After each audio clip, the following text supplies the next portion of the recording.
everyone, and welcome to a brand new Wednesday chapter book read.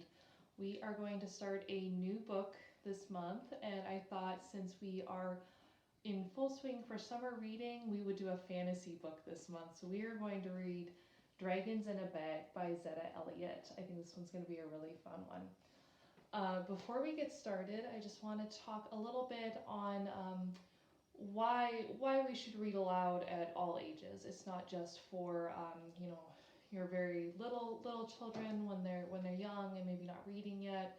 It's for everyone. It's for older children, it's for teenagers, it's for adults. It's something I enjoy doing as an adult as well. And I just want to talk for a minute about what some of the benefits of reading aloud are, especially for older kids when our tweens and our teens and getting up into that age range. And reading aloud, it's always good practice. It can increase vocabulary if you're reading books or listening to books that are a little higher level. There's brand new vocabulary. It's also a really great bonding experience as a family, as between friends, to be able to share that experience of having to listen really intently to someone to follow the story. So it's an activity that we can do our entire lives, and we're happy that we can share it with you through the library. So let's get started with Dragons in a Bag. We'll start with the first couple chapters here.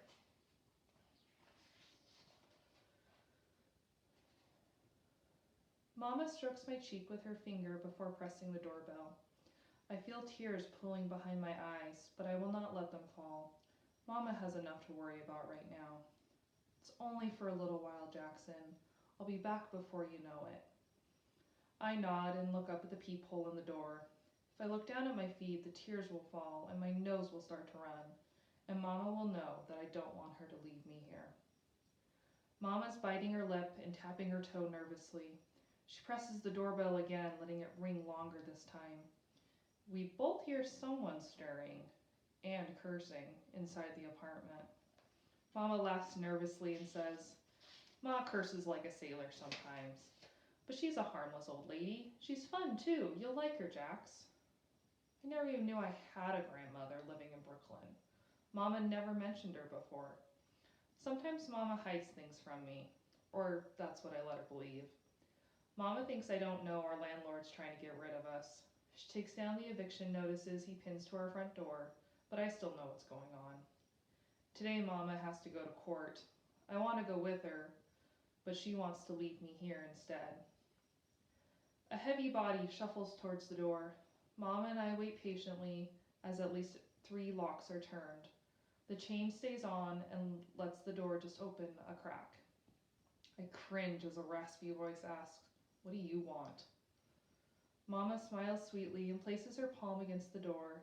She speaks slowly and politely. It's just us, Ma. I called this morning and told you we were coming, remember? The woman behind the door barks at Mama. Of course I remember. You called and asked if you could leave the boy with me, and I said no. The sweet smile on Mama's face doesn't budge. If anything, it hardens. All right. There's some great illustrations through this book too, so we'll stop and share those as well. Mama tries to push the door open, but the chain's still on and my mysterious grandmother doesn't seem ready to move out of the way. Mama puts her other hand on the doorframe and leans in so that the woman on the other side of the door can see and hear just how desperate she is. It's only for a few hours. Please, Ma, you're all he has. I step back and wonder if that's really true. I'm sure Vikram would let me stay at his house for a while. His parents like me and don't mind having me around. Mrs. Patel calls me a good influence. That's what the grown-ups who know me always say. But this lady won't even open the door and give me a chance. She doesn't want me around, that's fine by me. But it's not okay with Mama. She's whispering to the woman behind the door, her smile is gone, and tears are shining on her cheeks. I want to hold Mama's hand, but instead I take another step back and hold onto the straps of my book bag. Mama saying one word over and over again. Please. I have never seen my mother beg anyone for anything. Mama rests her forehead against it before wiping her eyes and turning to me. Let's go, Jax, she says wearily. I sigh with relief and take Mama's hand. Just as we start to walk down the stairs, I hear the chain slide and the doors open once more. 1 day. Give me your word, Alicia. 1 day. Mama says, I promise, Ma. Then she pulls me back over to my grandmother's apartment. The door is open, but the lights are off and I can't see anyone inside. Mama gives me a quick hug and pushes me through the doorway. Before I can ask her when she'll be back, she rushes down the stairs and is gone. All right, chapter 2. I step inside the dark apartment. Lock the door, boy, my grandmother growls. I look at the 3 locks on the door and decide to flip the one closest to the knob in case I have to make a quick exit. Then I let my eyes adjust to the shadows before searching for my grandmother. The apartment smells musty, but it looks tidy. The living room has 2 big windows with heavy curtains that shut out the spring sunshine. I shrug off my book bag and set it down by the door. Figure if things don't work out here, I can always run away and hope the Patels will take me in. I'm standing in what must be the dining room. There's a short hallway to my right, and I think my grandmother's voice came from that direction. Light spills into the hallway, and a moment later I hear pots and pans clanging. I figure my grandmother must be getting ready to cook something, so I move over to the kitchen and stand in the doorway. My grandmother is wearing a purple velour housecoat that clashes with the orange and green wallpaper in the kitchen. The housecoat must be old because the fabric is worn thin at the elbows. I'm guessing my grandmother sits a lot, though I don't see a television in the living room. Right now she's standing at the sink, peering into a cupboard that looks pretty empty. You hungry? She asks in a gruff voice. No, ma'am, I reply. Boys are always hungry, she mutters before taking a jar of peanut butter off the shelf. I watch as she grabs a knife from the dish rack and a loaf of bread on top of the fridge. Looks like I'm getting a sandwich, whether I want one or not. Her white hair shudders like an angry cloud as she smears peanut butter onto the bread, all the while mumbling to herself. I'm pretty sure she's talking about me, but her voice isn't quite loud enough for me to hear, so I figure she's not actually talking to me. I stare at the worn patch on the back of my grandmother's housecoat and wonder what her face is like. She hasn't looked at me yet, so I guess she's not curious about my face. I wonder if we look alike. Folks always tell me that I look just like my mother.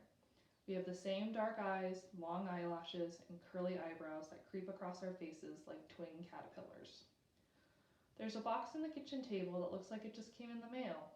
It's about half the size of a shoebox and lots of colorful stamps surround my grandmother's address. But there's no name written on the box, and no return address that I can see. I go over to the table to get a better look. I slip onto one of the chairs and examine the stamps. Most of them show birds and butterflies, but others have dinosaurs and lemurs on them. Where did this box come from, I ask. My grandmother grunts and says, far, far away. She pauses, glances at me over her shoulder, and adds, I have an old friend in Madagascar. You know where that is? I don't look up, but I can feel her eyes on me. Something tells me this is a test. Luckily, I know the answer. It's an island off the coast of Africa, I reply. She puts down her knife and, for the first time, turns to really look at me. I'm not sure what she sees, but when I look in my grandmother's face, I see an ordinary old woman who doesn't look like anything like me or my mother. In fact, her eyes are a murky blue-black color, and she doesn't have any eyebrows at all. She squishes up her face and says, Boy, what do you know about Africa? I wonder what she wants me to say. Geography is one of my specialties. I sift through all the facts in my head and say, Africa is a continent. There are more countries in Africa than there are states in the Union. Madagascar is in southern Africa off the coast of Mozambique. She folds her arm across her chest and her elbows nearly poke through her velour housecoat. Well, well, well, she says in a voice that lets me know that she's impressed. I stare at the box so my grandmother won't see that I'm annoyed. People never expect a kid like me to know anything about anything. I'm used to it, but it still bothers me sometimes. My grandmother turns back around and finishes making the sandwich. Your mama teach you about Africa? I shake my head, but then realize my grandmother can't see me, so I say, no ma'am, I taught myself. Then I add, there are lots of rare animal species that live on Madagascar. Ain't that the truth, she replies with a short laugh. For the first time today, I start to relax. Maybe we do have something in common after all. I reach out my hand and turn the box so I can check the stamps on the other side. To my surprise, the box jumps. My mouth falls open, but I hide my surprise when my grandmother turns around and brings the sandwich over the table. She sets the plate down and eases herself onto a chair. Eat, she says before shoving the plate closer to me. I'm not really hungry, but I guess it's probably easier just to do as I'm told. I take half the peanut butter sandwich off the plate and keep my eye on the box. The peanut butter is thick and it takes a long time for me to swallow just one bite. I glance over at my grandmother and see in her eyes that she's laughing at me. You need a beer to wash that down, she says. Why don't you grab a bottle from the fridge? Beer? I'm 9 years old. I figure I'll just see what's inside the fridge and pour myself a glass of milk instead. Alright, here's another great illustration, right when the box jumps. I push back my chair and take 3 steps across to the kitchen. I have to tug hard to open the fridge door, and the only thing inside is a head of wilting cabbage and a 6-pack of root beer. Want one, I ask her? Sure, she says, why not? I grab 2 bottles and close the fridge door. That's when I notice that the box has moved from the kitchen table to the counter. I didn't hear my grandmother make a sound, but the box is definitely out of reach now. I set 1 bottle of root beer in front of my grandmother and watch as she twists off the cap before taking a swig. Ah, she said, nothing like it first thing in the morning. The clock on the wall reads 11:20, but I don't tell my grandmother that. I sit down and open my own bottle of root beer. I take a small sip and watch the box on the counter. I think I see it move a fraction of an inch, but maybe my eyes are playing tricks on me. Maybe my grandmother just moved the box so I wouldn't get any peanut butter on it. Or maybe she doesn't want me to know what's inside. I feel my grandmother watching me, so I look down at my sandwich instead. I force myself to pick it up and take another bite. Not hungry, she asks. I shake my head, and she helps herself to the other half of my sandwich. With her mouth full, she asks, you like to read? I nod, and she continues, good. I got plenty of books. No TV, but you can read any book that's in this apartment. We don't have a TV either, I tell her, happy to have discovered another thing we have in common. Oh yeah, she replies. I guess your mama didn't forget everything I taught her. I glance at the box again. This time, I'm sure I see it move. My grandmother gets up suddenly and puts the lid back on the jar of peanut butter before returning it to the cupboard. She slams the door shut and said, I need to make a phone call. When you're finished eating, just go on into the living room and find yourself a book. Understand? Yes, ma'am, I said. Quit calling me ma'am, she says. It's getting on my nerves. Sorry, Grandma. I don't know if it's the peanut butter or the strangeness of that word that almost makes me choke. I take a quick sip of root beer and look to see my grandmother's shocked face staring at me. Boy, I ain't your granny. Now it's my turn to look shocked. You're not? I stammer. Did Mama run off and leave me with a total stranger? Well, what should I call you then? I ask. She grunts and pushes her chair in. What everyone else calls me. Ma. Then the woman, who is not my grandmother, shuffles out of the kitchen, leaving me alone with the mysterious box. Chapter 3. I sit by myself in the kitchen with my eyes glued to the box and my mouth glued shut by peanut butter. I try not to blink, but nothing happens for so long that I cave. Did I imagine the whole thing? Maybe there's something special inside that box after all. Then I hear a scratching sound at the window, which is open just a crack. At first I think the breeze is making the crisp yellow paper scrape against the window frame. But when the sound keeps up, I realize there's something moving out on the fire escape. I take another swig of root beer to unglue my mouth, just in case I have to cry for help. I go over to the window and carefully lift one corner of the drawn blind. The sight of a furry gray squirrel makes me sigh with relief. Squirrels are harmless, but this particular one seems determined to open the window. She reaches her paws under the edge, and her sharp claws scratch against the metal frame. "Want to come in?" I ask, even though I know she can't understand me. But to my surprise, the squirrel stops reaching under the window and actually nods at me. I glance over my shoulder to make sure Ma's not around. She must have one of those really old rotary phones because I can hear her dialing it in the dining room. I tug at the blind so that it rolls up a bit. The squirrel clasps her paws together and eagerly hops from one foot to another. If I ever let a rodent into our kitchen, Mama would pitch a fit. I think they're kind of cute, but Mama says squirrels are just rats with bushy tails. I bet Ma would pitch a fit too, but something about this squirrel makes me think it's a risk worth taking. I lift the window so the squirrel has enough room to crawl inside. The first thing she does is to hop onto the counter where Ma left the stamp-covered box. The squirrel grabs the box like she's going to lift the package up. She turns her head and rests it on top of the box. She closes her bright black eyes, and I realize that she's listening to whatever is inside. For several seconds, the kitchen is silent. I can hear Ma's voice in the other room. It sounds like she's arguing with someone. Finally, the squirrel lets go of the box and bursts into a fast-flowing stream of screeches and chirps. I can't understand what she's saying, of course, which seems to frustrate the squirrel. She hops from the counter to the table and grabs what's left of my peanut butter sandwich. "Are you hungry?" I ask. "Go on, take it. I don't want it anymore." I expect the squirrel to start nibbling at the half-eaten sandwich, but instead she hops back onto the counter and sets the sandwich on top of the box. We both wait to see what will happen. A low rumbling sound comes from within, and then the box suddenly jumps and the sandwich goes flying onto the kitchen floor.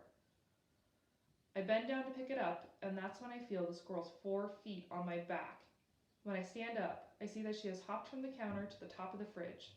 The determined squirrel is pushing aside Ma's bread box to reach the cupboard it's blocking. "What's up there?" I ask. The squirrel answers in her own language and keeps tugging at the knob in the cupboard door. It seems to be stuck, or locked. And as the squirrel tries harder to open the cupboard, her feet push the metal bread box closer and closer to the edge of the fridge. I reach up my hand to stop it from crashing to the floor before anxiously glancing over my shoulder. "You better quiet down or Mom will hear you," I warn the squirrel. She stops chattering and puts her front paws on her hips as she studies the closed door. Maybe the cupboard really is locked. I put my hands on my hips too and think for a moment. What could be so important that Ma would keep it locked away in her kitchen cupboard? And what's the connection between whatever's hidden in the cupboard and whatever's inside the box from Madagascar? The squirrel tries to fit her claws under the edge of the door, but the cupboard still won't open. She screeches and jumps up and down in exasperation. "Hold on, I'll help you," I say. I lift up a chair to make as little noise as possible as I move it from the table over to the fridge. I put one foot on the seat of the chair, and my second foot leaves the floor just as Ma comes back into the kitchen. "What on earth?" Her eyes dart from me to the squirrel and over to the box.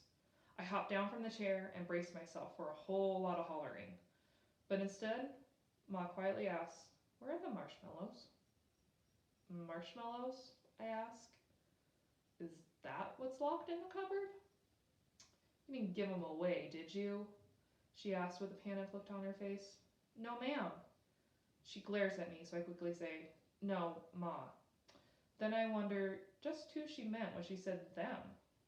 Whatever's inside the box, there must be more than one. The squirrel pounds her tiny fists on the cupboard and screeches at Ma. "Who asked you?" she cries. "You noisy little troublemaker. Get out of my kitchen." When the squirrel doesn't obey, Ma grabs a wooden cane that's leaning against the wall. For a moment, I think she's going to wallop me, but instead she raises the cane and aims for the squirrel. She jumps out of the way just in time, and Ma's cane crushes the metal bread box instead. It clatters to the floor, and the squirrel lands on my head before hopping back to the counter. She stands on her hind legs and chatters angrily at Ma. Don't you tell me how to handle my business. I may be old, but I ain't daft. Now get out! Ma swings the cane again, and this time it comes down hard on the cardboard box. The squirrel and I gasp at the same time. Ma doesn't seem to care that there's things that are alive in the box. She raises the cane over her head one more time, but this time the squirrel surrenders. She backs away from the badly dented box, her paws held up in surrender. Then, to my surprise, the squirrel looks straight at me. She points at the locked cupboard above the fridge before squeezing out the open window and disappearing down the fire escape. All right, thank you for joining me. That's all for today, and we will pick up with Chapter 4 next week. Bye.